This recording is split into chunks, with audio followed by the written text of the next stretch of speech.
The Maine Celtics are fascinating, as they have always been a great G League team, producing players that are competing for the G League MVP, but those players have never really worked out for the Boston Celtics on this NBA roster. Until recently, we've seen Sam Hauser grow into a nice role piece for the Boston Celtics, and Luke Kornet, who's been a nice bench piece for the Boston Celtics, had a little tidbits on that G League team. But the Boston Celtics have a new prospect breaking out, and it is JD Davison. He's putting up unreal numbers in this G League, playing multiple Player of the Weeks for the Maine Celtics, and he just got selected for this next up All-Star game. We'll be breaking down how impactful JD Davison is going to be for this Boston Celtics team on this episode of the Celtics Digest. But before we get into any of that content, I would like to say that 78% of our viewers are not subscribed, and we'd greatly appreciate it if you guys hit that big old red subscribe button and join the Celtics Digest family.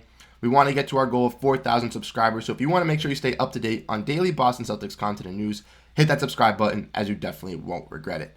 But let's dive into the news at hand today, so make sure to grab a snack, as today's episode is going to be a jam-packed one as we dive in looking at JD Davison is the prospect to keep an eye on.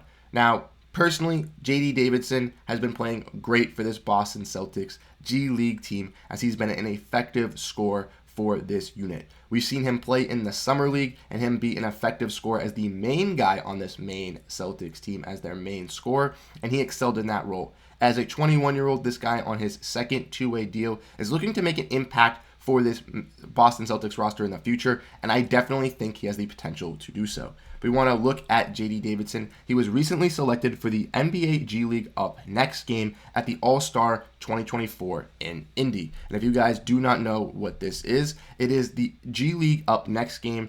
It is presented by AT&T and will be held on Sunday, February 18th at 1:30 p.m. at the League Park in NBA Crossover at the Indiana Convention Center.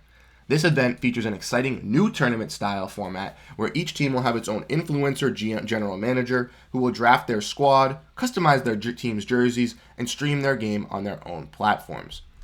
Now, I think this is very exciting and very great for a guy in JD Davison, as he's already shown that he's a great player on this G League team, but the G League doesn't get a lot of recognition. So for these streamers and these content creators and influencers to put these G League guys on their platform, it could, if they have a good game, if JD Davison puts up 25 or 30, it could give him some shine and some light for some players that do not know who JD Davison is as an NBA guy, which is very, very good for him as a player, but also good for him to get his respect as a NBA guy. Also, he's playing against a bunch of other G League players, so he's playing against some similar competition. We want to keep looking and talking about JD Davison. He's been a really true impact player for this G League team. Boston's 53rd and only pick in the 22 draft, rejoined the Celtics on a second two-way contract this season, like I mentioned. He turned 21 in October and took a larger offensive load after mostly coming off the bench in Maine last season, averaging 22.7 points, 4.6 rebounds, and 8.4 assists and 1.1 steals per game on roughly 48% shooting and 41% from three.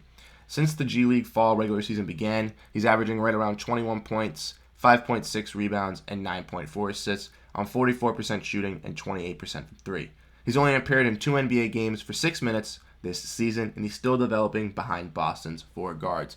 Now, I want to talk about JD Davison. He's averaging a very, very good numbers, as you guys can see. A little worse in the points compared to last year, but those assist numbers jumping up from 8.4 all the way to 9.4 is absolutely ridiculous, and the rebounds jumping over 1 as well is fantastic. Shooting percentage goes down a little bit, but he is probably taking more shots for the Boston Celtics. And like I mentioned, he is behind 4 other guards in Boston, so it is tough for him to break out for this Boston Celtics team.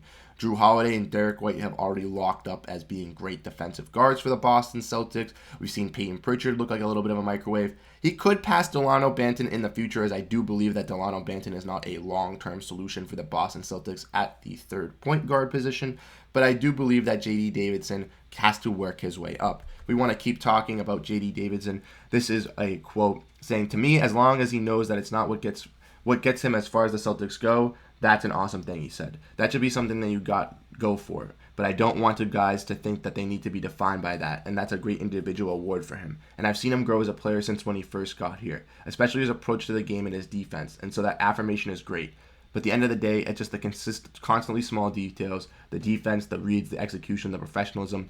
Those things are rewarded over a large period of time, and I hope he enjoys and understands the process at the same time. So, JD Davison playing pretty well for this Boston Celtics team, wanting to get us better individually. I think he can kind of be a Jaylen Brown, Jrue Holiday mixture for the Boston Celtics at the point guard position. Let me know your guys' thoughts and opinions down below on JD Davison as we keep diving into him. But unfortunately, there's some saddening news with him. The Celtics suspended the two-way guard JD Davison after their win over the Toronto Raptors for violating team rules.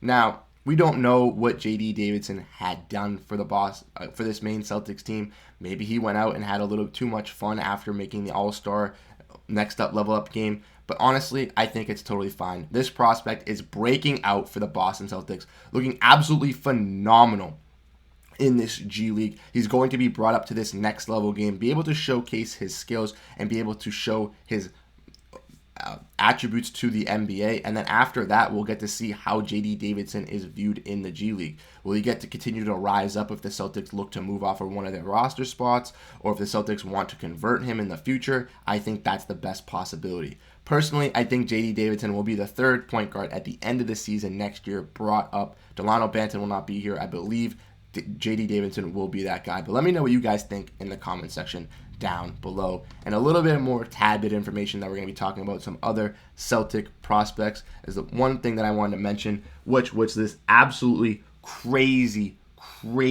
dunk from Jordan Walsh. Now, if you guys do not know and did not see this, go over to the main Celtics Twitter, or go over to Twitter and type in Jordan Walsh, as this will be the first thing that pops up. But Jordan Walsh came absolutely flying out of nowhere on a missed free throw to get a put-back dunk. Unfortunately for him, it did not count as he was caught hanging on the rim for too long. A little frustrated, had a little bit of a Jayson Tatum moment, but it is okay for Jordan Walsh. I really like him as well. I've wanted to see him grow and grow more on the Celtics. We haven't even seen him score his first points yet on this Boston Celtics team. He's only made 2 appearances, just like JD Davison. But Jordan Walsh is also a guy that can climb through the Celtics ranks at that power forward position and possibly be on the Celtics roster by the end of next year.